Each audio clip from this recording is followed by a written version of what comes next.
From the classroom to the boardroom, psychological tricks are secretly shaping your world. Uncover 19 powerful techniques that can influence anyone and learn to recognize when you're the target. Ever feel like you're not quite getting your point across? Or maybe you want to understand why people do the things they do. Psychology offers some fascinating insights, and you don't need a degree to use them. Let's explore some simple yet effective tricks that can be surprisingly useful in everyday life. First, the foot in the door technique. Want someone to agree to a big request? Start with a small one.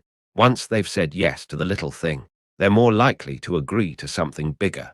It's a powerful way to build momentum. Imagine you need your roommate to do a huge favor, like watch your pet for a week. Start by asking them to just feed it one day. Once they agree, they're more inclined to help with the longer commitment. This works because people want to be consistent in their actions. Next, there's the door-in-the-face technique, which is the opposite. Start with a huge, unreasonable request that you know will be rejected. Then follow it up with your actual, smaller request. The second request seems much more reasonable in comparison.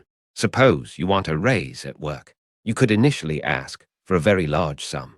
When that's turned down, your more realistic request seems much more acceptable. The power of labeling is another effective trick. When you label someone with a positive trait, they're more likely to act in accordance with that label. If you tell someone they are a great help, they will likely want to help more. Teachers use this often by telling students they are clever and smart. This will likely make them study more. This works because it makes them want to live up to the positive image you've given them. Have you heard of mirroring? This involves subtly imitating another person's behavior, like their posture or tone of voice. People are naturally drawn to those who are like them, so mirroring creates a sense of connection and rapport. This is a valuable tool in negotiations or when you're trying to build trust. This is because you are subconsciously signaling to the other person that you are on the same wavelength. Then there's the reciprocity principle. If someone does something for you, you feel obligated to return the favor. It's a powerful social norm that encourages cooperation. If a colleague helps you with a project, you'll naturally want to assist them when they need it. This is because people don't like feeling indebted to others. The scarcity principle plays on our fear of missing out. When something is limited or in short supply, we perceive it as more valuable. Think of limited edition products or flash sales. These tactics create a sense of urgency, making us more likely to buy. This works because we hate the thought of losing out on a good deal. Social proof is a powerful influence. People tend to follow the crowd, especially when they're unsure of what to do. That's why testimonials and reviews are so effective. If you see that others are using and liking a product, you're more likely to try it yourself.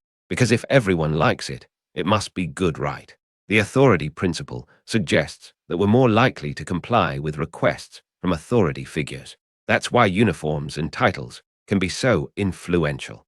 A doctor in a white coat is more likely to be obeyed than someone in casual clothes. This is due to our ingrained respect for expertise and knowledge. The liking principle says that we're more likely to be persuaded by people we like. That's why building rapport and finding common ground is so important. People are more receptive to your ideas if they have a positive connection with you. It's simply human nature to favor those we like. The commitment and consistency principle highlights our desire to be consistent with our past actions and statements.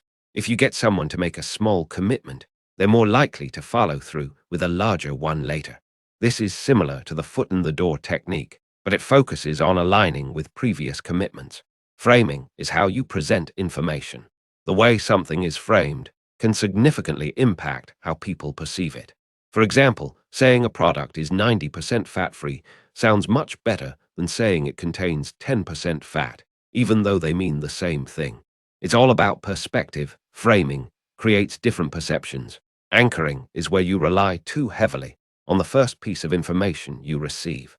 This initial piece of information becomes an anchor and biases all subsequent judgments. If you're negotiating a salary, the first offer sets the bar for future discussions. Loss aversion says that people feel the pain of a loss more strongly than the pleasure of an equivalent gain. Highlighting potential losses can be a powerful motivator. You'll miss out on this amazing opportunity if you don't act now. Loss aversion makes it more likely you act now. The bandwagon effect is similar to social proof. It's the tendency to do things because many other people are doing the same. This is often seen in trends and fads.